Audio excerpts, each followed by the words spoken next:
Hello, my name is Skylar Moore, and this is my summary for my fiscal policy paper. Um, I chose to do my fiscal policy paper on the city of Desert Hot Springs, California. Desert Hot Springs is located in Riverside County, California, approximately 136 miles northeast of the city of San Diego and 111 miles east of the city of Los Angeles. The city of Desert Hot Springs currently has approximately 28,000 residents in it, and it used to be a vacation spot, a desired destination, like its sister city of Palm Springs in the greater Palm Springs area, which is a desired destination. The city of Desert Hot Springs used to be that type of area. However, due to gangs, drugs, crime, violence, things of that nature, the once prominent city is now an impoverished, poor, economically depressed, struggling area. So the fiscal conditions present in the city are the city is currently on the brink of insolvency, and also the city's just coming off a bankruptcy in 2001, and now there's a threat of another bankruptcy, and this is the second time in 15 years that there's been the threat of insolvency, as they just came off of insolvency in 2001 from a previous bankruptcy. Currently, 66% of the city's operating budget goes to public safety, and long-term obligations include pensions and benefits and things of that nature. The tools I used were basic financial statements, used several different ratios, debt to assets ratio, net working capital ratio, total revenues to population, just name a few. Also used auditors' reports, and the information that I discovered helped me to assess the financial nature and state of the city of Desert Hot Springs. And in fiscal year 2013-2014, the city was $12 million in debt. Per capita, they were a negative $431, meaning that they failed to collect $431 in revenue to meet the needs of each citizen, or of the city, if you will. So they only drew about 59% of the needed 100%. So they were 41% short of the revenues that they should have drawn to meet the obligations for the expenditures in the city. The first fiscal issue that I noticed was the poor education. The city of Desert Hot Springs has extremely poor education. The high school ranks third out of 4 high schools, just above the high school graduation rates of 82%. The city of Desert Hot Springs performs at 86% in graduating students. However, the schools have very poor rankings. The schools rank 2.75 out of 10, which is terrible. And so that just shows you how terrible the education is in that school district. Also, their scores were just horrid as well. The English proficiency scores for the average English proficiency scores for the state of California were 44%, and the average math proficiency scores were 33%. And Desert Hot Springs schools as an aggregate, elementary, middle, and high school, for English, they performed at 22.63%. And the math, they performed at 12.13%. So they performed 50% lower than the state average in English, and about 66% lower than the state average in math. Just to kind of show you how poor the education is there. Also, only 65 35.9% of residents possess a high school diploma. 34.1% of the residents do not possess a high school diploma, which was kind of shocking to me.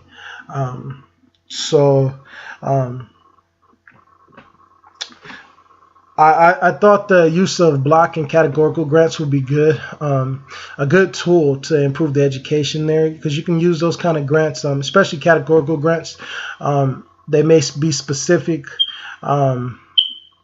grants aimed at improving specific areas of education. You may get a categorical grant for special education or ELD or something of that nature. So it'd be good for that educationally, and also block grants. There's block grants can be used to improve education, since they're broad-based grants. But of course, the grant has to be educationally based or insinuated.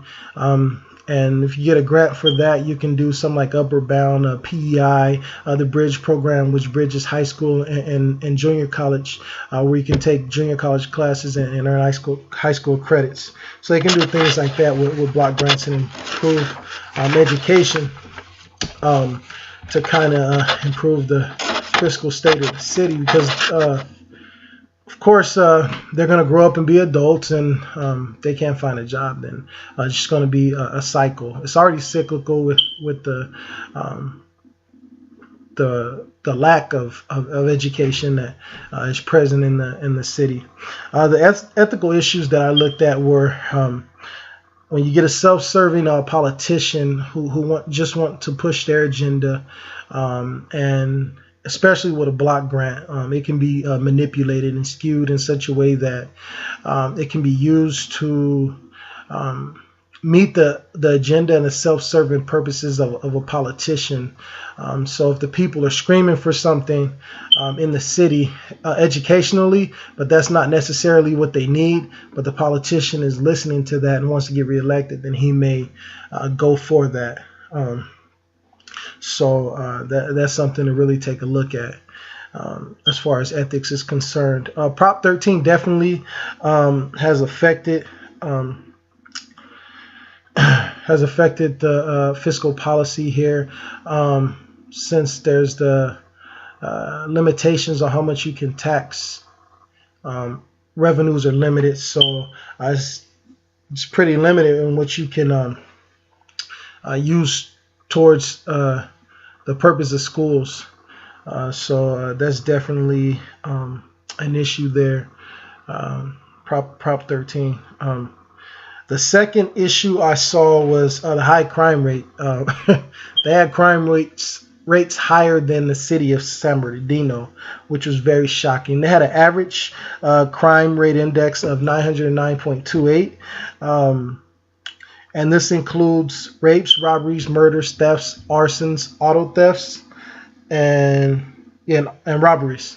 And a 909.28 average, which was higher than San Bernardino's average of 618.76, which just shows you the type of crime that takes place there. They had a high of 977.1 in the crime rate index, which is higher than San Bernardino's high of 812.8. And it's much higher, the average in Desert Hot Springs, than the United States average of 287.5. So if you really think about the turmoil and sorts of things that's going on in the city of San Bernardino as far as crime is concerned, then you can kind of get an idea of how Desert Hot Springs is. So I proposed we increase user fees, service charges, sales taxes, excise taxes, and export the tax burden onto non-resident tourists and things of that sort. So we can put more money into social service programs to improve the fiscal state of the city, especially providing people with the services they need to not fall into the criminal types of activities. especially things like social work and other little programs like mental health and things of that nature, and other social service programs that kind of help um, those people out to where they don't have to commit crimes or see no way out, especially without an education, can't find a job, then people tend to turn to crime. The ethical issues are, especially with the state of the city now, people may feel that they're being overtaxed. And actually, I did some research, and it shows that people that live below the poverty line are taxed 10.6% of their earnings, as opposed to the top 1% who are taxed 8.8% of their earnings.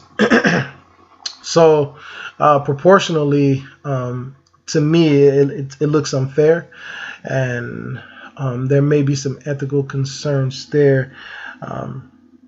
If that's, suppose if that's knowingly happening. So you want to make it a little more fair, even though the top 1% is contributing more. In proportion, they're contributing less. So transparency will also be important, especially with the state of the city as it is. That would be extremely important, just so there's probably a large amount of distrust amongst citizens. And I just think that transparency would be important. And so the state policy that impacts this is Proposition 98. With Prop 98, cities and counties are getting less money as school districts are getting a state mandated at 40%. So that's less money for cities and counties to do what they need to be successful in times of fiscal crisis. And the third fiscal policy I proposed, or third fiscal issue I looked at, was high poverty. And the poverty was kind of shocking to me. I had no idea it was this extensive. So the median income per household is $31,075. In comparison, the California average is $60,000, $60,191. So the Desert Hot Springs average is $29,115 below the California average. Also, 35.3% of the residents live in poverty, and 10.3% of the residents are unemployed. That's in comparison to 5.5% of the residents in California that are unemployed, and 4.7% across the United States. So the unemployment rate in Desert Hot Springs is over 2 times that of California and the nation, and also 35.3%. It kind of correlates to me when you look at the amount of people that have a high school diploma at 34.1%. It correlates because those numbers are similar. So maybe those without a high school diploma don't have jobs. It seems like a natural correlation. So I just propose to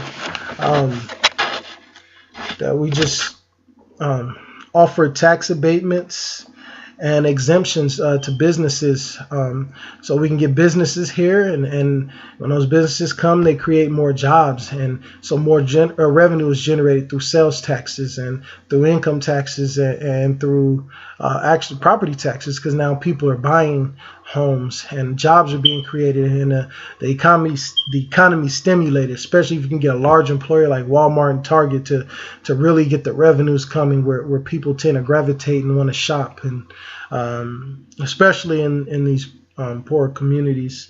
But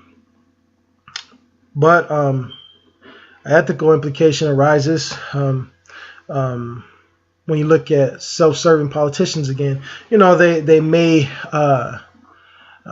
offer abatements and exemptions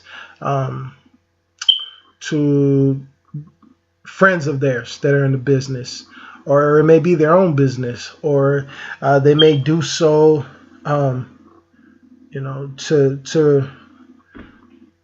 for constituents. Maybe a lot of people in the city work for a certain employer, so they want to offer breaks because they want to get those votes from those people, things like that.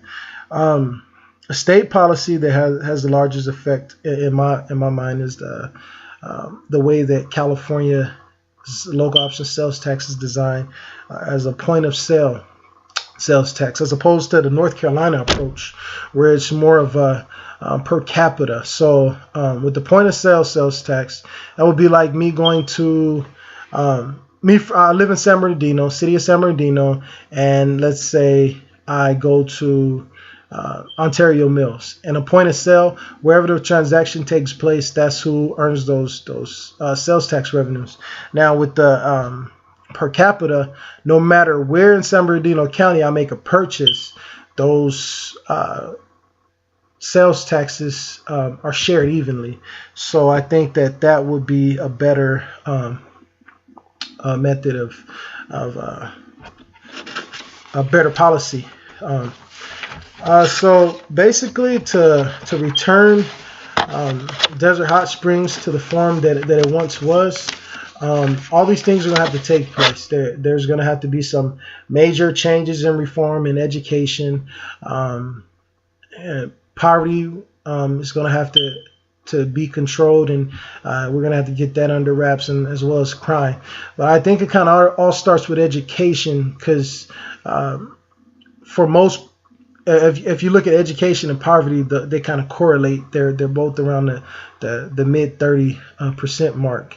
And then if you're not getting education, then oftentimes those sorts of people either commit crimes or end up homeless, or things of that sort. Just based off of my experience in mental health, that's common. So yeah, to return to fiscal prominence, it's going to take a very savvy,